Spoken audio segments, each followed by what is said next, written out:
Hey, what's going on, everybody? This your boy James from What's Your Forte, and today I'm gonna be talking about the recent paint and AC issues I've had with my BMW 435. All right, now let's get it.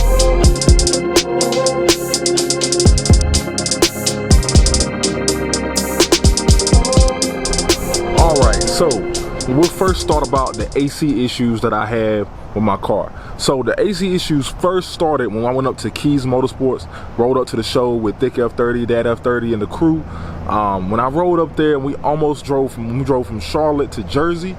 When I almost got into Jersey, my AC just went completely out. I'm talking about I was hot, I was sweating. I'm like, man, it was hot. And I'm like, man, why my AC go out like that? So I had to ride like the last hour of the trip, hour and a half of the trip without no AC. So it was horrible, and it just really pissed me off, because I was like, man, you know, this is supposed to be a luxury car. I shouldn't have any AC. I shouldn't have AC issues, right? Like, come on, like, who thinks they're gonna have AC issues when they buy a BMW? Like, you just don't think that stuff like that should happen, but it did. So I had to deal with it. So it kind of sucked, to be honest. To be truthful with you, it really sucked. But I let the car sit.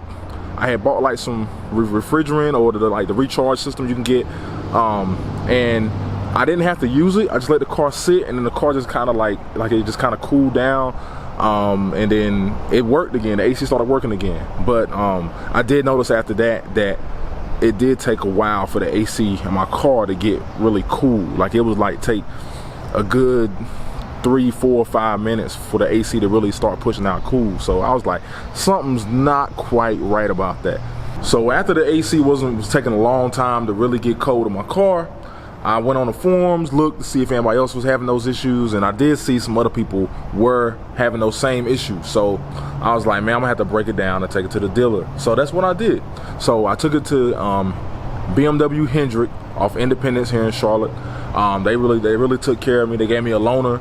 They was gonna have the car for about 3.5 days almost. They gave me a loaner, and I actually did a video review on a loaner they gave me. They gave me a 2019 BMW X3. That thing was nice, man. I ain't gonna lie, it was nice. I wish I could have gotten the M40, you know, with the bigger engine in it, you know. But I mean, it's a loaner. They're gonna probably give you like the little base. It wasn't base, but it was nice, man. I mean, I'll definitely put a link up, you know, so y'all can check that video out if you're interested in any X3s, or, you know, if you're looking for maybe a family vehicle outside of your sports car, outside of your BMW. I mean, I think it's a very nice vehicle, something you definitely should consider. But anyway, so took it to them, and they pretty much kept it for a couple days, and they said they was able to fix it, and the results were kind of surprising.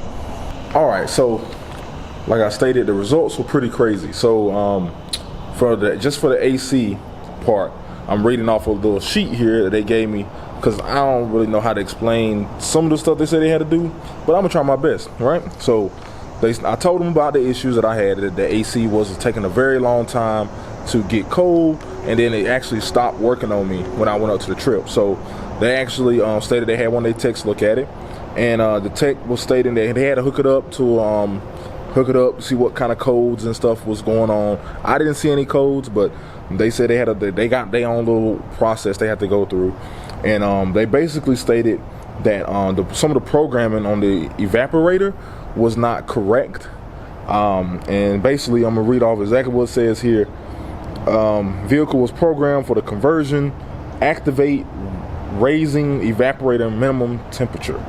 Conversion was successful. So what that means to me is, and how he explained it to me was, basically the evaporator or the AC system wasn't quite functioning the correct way as it should, and they noticed that, and they had to reprogram some stuff. And I know they had to reprogram a lot, because when I got back in my car, all my Beamer code stuff that I had coded in my car was wiped out.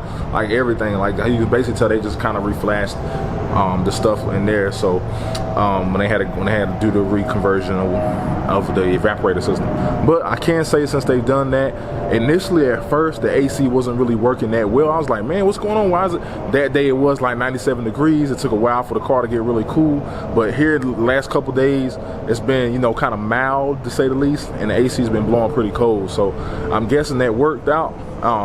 Gratefully, my car was still under 50,000 miles, so it was covered underneath warranty, so I didn't have to worry about any issues there or any out-of-pocket costs with that, man. So definitely, if your AC is not working quite right, you're still under warranty, I definitely recommend you taking it to the shop, letting them know what's going on, get on a look at that. You may be dealing with some of the same issues that I was. I just so happened that I'm glad my AC did go out and forced me to go to the dealership, and I was able to get that fixed while I was still under warranty, so kind of worked out in my favor. Alright, so the second issue that I was having, like as stated in the thumbnail, was my paint. So in the very front of my car, which I'm gonna give y'all a clip here, the very front of my car, the clear coat was starting to peel. I mean, when I first noticed it, actually when I first got back from, not when I first got back, but maybe a few weeks after when I got back from the Jersey trip up to Keys Motorsports, the Keys Auto Show. And I started noticing something looked funny on the front bumper. Then I hand washed it, and that's when I really noticed that I was having the clear coat peel. I mean, it really pissed me off. I was like, man, come on, man. Like, my car's not even that old. Like, my paint shouldn't be peeling.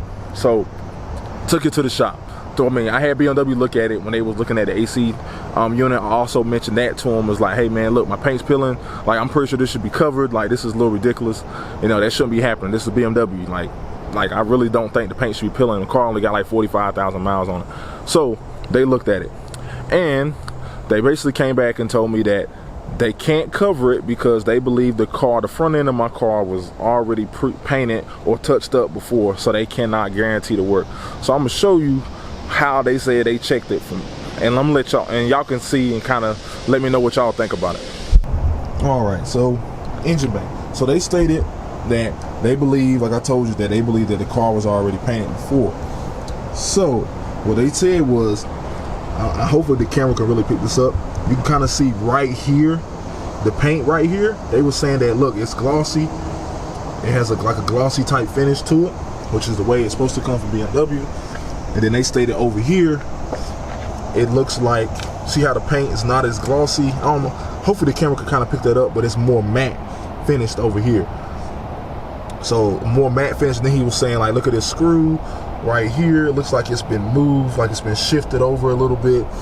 And they were talking about, he was talking about that, and how they stated that looks like to them that, you know, at least the front end was taken off a little bit and repainted or retouched up somehow.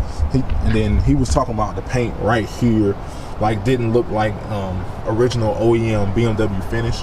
I'm like, man, this guy must have been like a paint like god for him to like look at this paint and be like, oh, that's not BMW finish. Like, I can kind of see, I mean, my car's not the cleanest right now. I can kind of see some inconsistencies in the paint, but not really. Like, I mean, it's very hard to tell. I know you guys probably can't see that on camera anyway, because I can barely tell, and I'm looking at it with my naked eye. So, but they said because of that, they can't have BMW cover it. I am still gonna try to fight, see what I can get done, because these spots in the front and in the rear, the lower part, I mean, the lower part is really the most noticeable one. You know, I mean, you look at that right there. I mean, that just looks bad to me. And that's the real noticeable one. The one up here is not really that noticeable. I mean, you can barely even see it on camera. I mean, you can barely see it unless, I really only notice it when I'm washing the car. But it's really the one down here that really gets on my nerves. Like that one, that just really gets on my nerves. So hopefully I can figure out something, figure out a resolution to that, you know. And because it's either going to be, right now at this point, I'm probably going to have to get the whole front end repainted, or I could do like a little cheap way, somehow just put some little clear coat covering over it or something, touch up, and then just wrap the whole vehicle and say F it. But probably gonna end up going a more mature, sophisticated route of painting the whole thing. I don't know about covering it with a wrap, you know, because whenever I take that wrap off, it's probably gonna peel off like the whole thing, and the more I have to get it repainted anyway. So I guess it's all about, do I want to deal with it now, or do I want to deal with it later? So I don't know, man. Y'all comment down below. Y'all let me know what y'all think I should do with the paint situation, because I mean, I'm gonna still try to fight it with BMW, see if I can get any more, get them to try to cover it. Because I mean, it's kind of, I mean, they said that that's the reason why they think it's been repainted, so they're not gonna cover it. But I mean, I mean, that guy must got some real good painter's eye or something, man. I don't know, man. I mean, I don't know. I mean, he said he's been working with BMW forever, so I mean, I guess I have to trust his opinion, but at the same time, it's still like, man, like, this sucks that I have to deal with this right now. So I don't know, man. Y'all let me know what I think, what y'all think I should do. All right, man. Well, I appreciate y'all watching this video today. Appreciate y'all watching me talk about these issues with my 435 today. Man, I really appreciate it, man. If you like what you saw, please like, subscribe, hit that notification bell.